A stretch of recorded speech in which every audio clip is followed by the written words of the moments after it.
Yan. Maingay, no? Yan.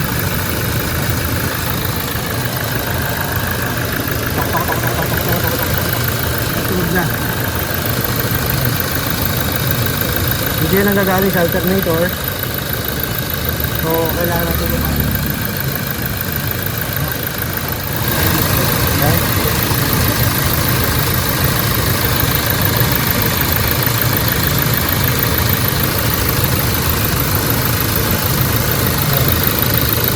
Dahil tulog niya, hindi na nagaling alternator. Oh. So, mapakasin natin yung alternator. Tanggal yung battery dito para maluwag. Okay, so hindi ko alam kung narinig niyo sa video, pero meron siyang kakaibang tunog na nagsisimula dito sa alternator. Ngayon, sa pag-diagnose niyan, common, no? Sa akin kasi common sa pandinig. So, alam ko na kung saan nanggagaling. Ngayon, mayroong procedure. Natin ko kanina yung tools na dinigin ko rito. Mararamdaman mo kasi yung vibration nung isang pyesa pagka may problema ang bearing. Nararamdaman mo doon sa tools, no? Pwede rin pag inipo mong ganyan, kaso medyo delikado dahil baka mahawakan niyo yung belt. Yan. So ngayon, pagtanggal yan, tanggalin tong battery para maluwag dito sa side na to. Para matanggal mo yung ibang mga tornilyo niya, then socket. And then kailangan tanggalin yung drive belt para may labas natin yung alternator. Kasi pag nakakabit yung belt, hindi mo matatanggal yung alternator dahil dumadaan yung drive belt dyan sa alternator. Okay?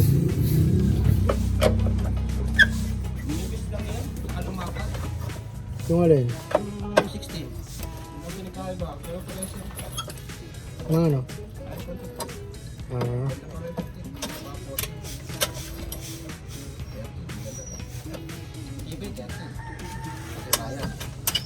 Nagpalit na ba tayo ng fuel filter na to?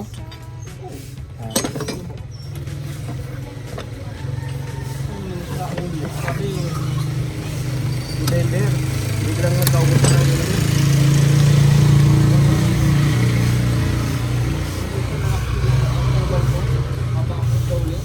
Sino? 1 month lang ba yun?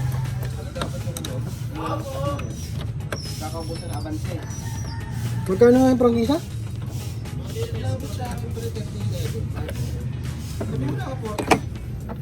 Pero makakabiyahe naman agad. Magkano renewal no? So, may promo si nanay, 3.5 pinakamura. Mas 4,000 yung pinakalo.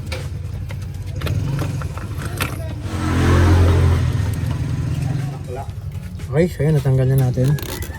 So, kailangan natin tanggalin ito. Yung live dito, socket dito. Yan, para hindi sumama yung harness. Then, dito, 14mm. So, pagtanggal ng drive belt niyan, para hindi kayo malito, picturean nyo na lang, no? Kung hindi nyo kabisado. Kasi may mga encounter na ako niyan. Nagpababa ng alternator, ang problema nung ibabalik yung belt, hindi maibalik. Tumawag pa ng ibang mekaniko. Ngayon, tatanggalin ko na yung drive belt. Kailangan din ng 14mm na socket saka power handle. So ang daan yan, pwedeng dito, ang kanin ng kamay mo, pero mas madali yan sa baba.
Okay guys, so ayan na.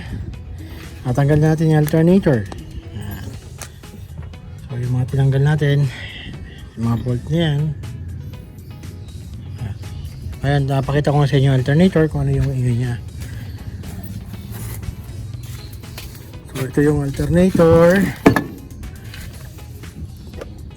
Ayan. Ayan natin yung mga kalat dito. Ayan. Bukod dun sa squeezy sounds, merong grinding sounds dito or magaspang na tunog na parang tuyo na bakal. Ayan.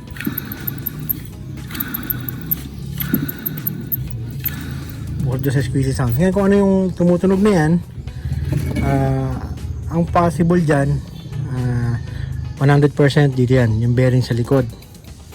Ngayon, pagpapalitan natin yan, pwedeng isabay mo na yung harap at likod. Itong pulley bearing nya, goods pa naman kasi nagpe-freewheeling pa siya pabalik. Yan. Pero pagka pabalik yan, yan, freewheeling yan. Yan. Pero pag clockwise, yan. Yan. So pag ganyan, indication niya na okay pa yung pulley bearing natin. So hindi tayo magpapalit niyan. Yung bearing lang sa loob. Papalitan natin. Ano ka mo? Ganda mo? Pas pa?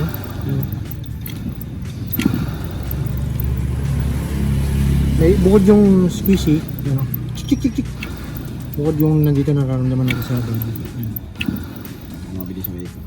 Fully bearing, okay. Okay guys, ayan na. Nabuksan ko na yung alternator. Ayan. So, ganyan lang itsura niya, no? Tanggalin mo lang yung cover sa puwet. Andyan yung mga bolt na mahaba. Ayan, yung 8mm. So, dito, ang nakita namin problema, yung bearing dito sa front. Ayan, sa loob. Yan ang magaspang umikot, no? Ayan, pulley bearing good. So, dito sa likod, medyo goods pa siya. Pero, ang gagawin namin dyan, isasabay na namin ang palit yan. Dahil ang bearing yan, kung makita nyo, China lang yan, no? China pero good quality naman siguro. Hindi na makakabit ng Toyota yan, no? Kung hindi good quality yan. So, tanggalin ko itong harap, itong pulley bearing para makuha ko yung bearing sa loob. And then, palitan natin dalawang bearing. America. Kaya American ba nandiyan?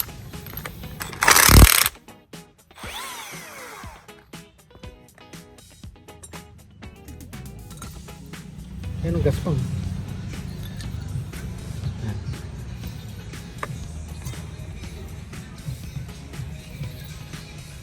So kailangan tanggalin to. Bunutin tong stator para itong rotor. Bunutin natin yung rotor para makakuha yan. And then ito kailangan na ng puller.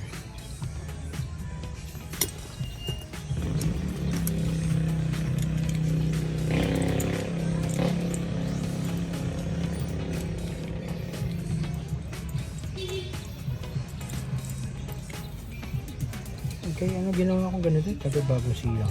Tagal na.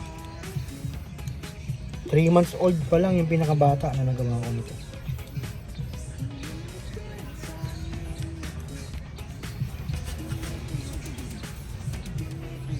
Ano impact? Nakisiyahan pa ako. Pero pag mga ano lang.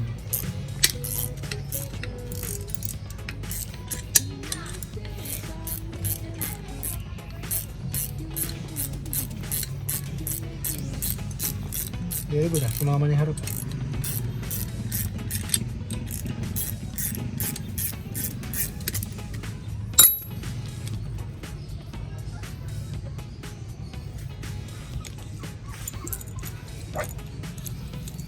Okay, so yan, tanggalin natin.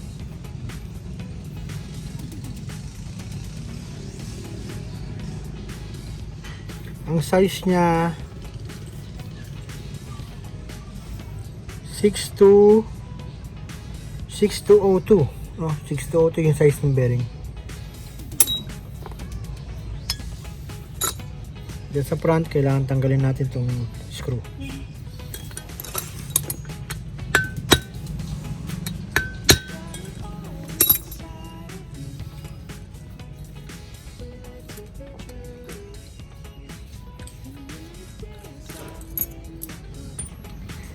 Ano naman kung papalitan mo ng buo? Bearing lang.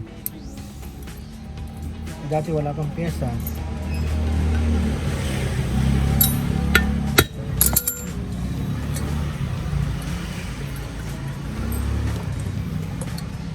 Yan. Tanggalin natin to. Yan na yung bearing.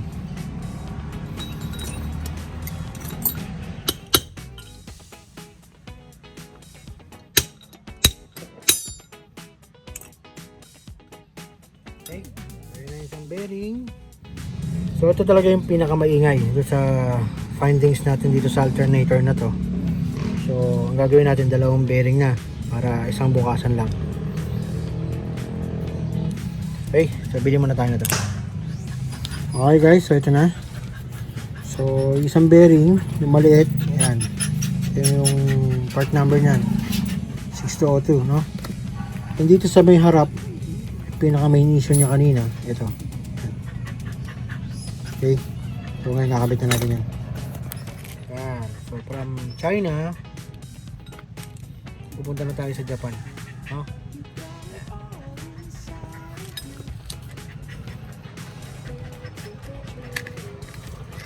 So ganun din sa harap, so ganun din sa likod. From China punta tayo sa Japan. Yan, Japan naman tayo. Ito yung sa likod. Tignan natin kung ano matibay.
Ay, hawakan mo ngayon dito.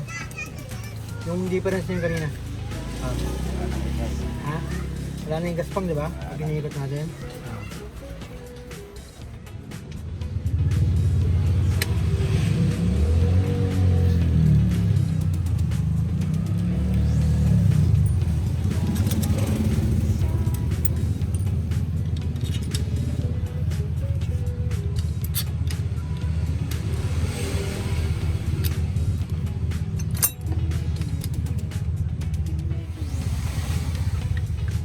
Lalo pagka kulog.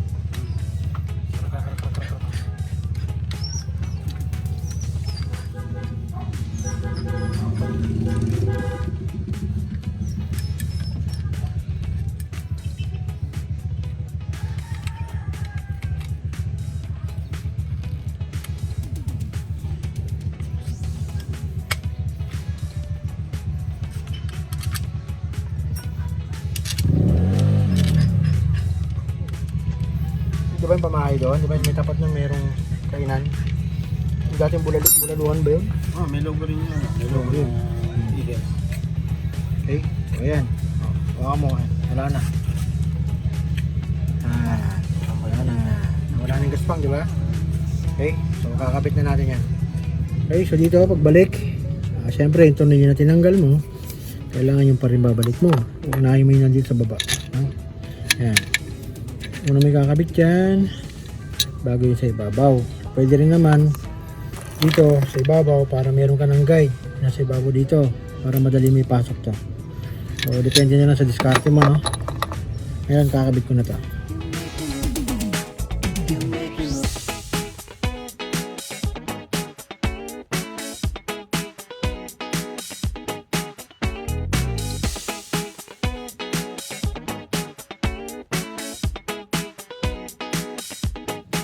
Okay, so yan, nakabit na natin. Drive belt, nakabit na rin. So dito na lang yung accessories dito.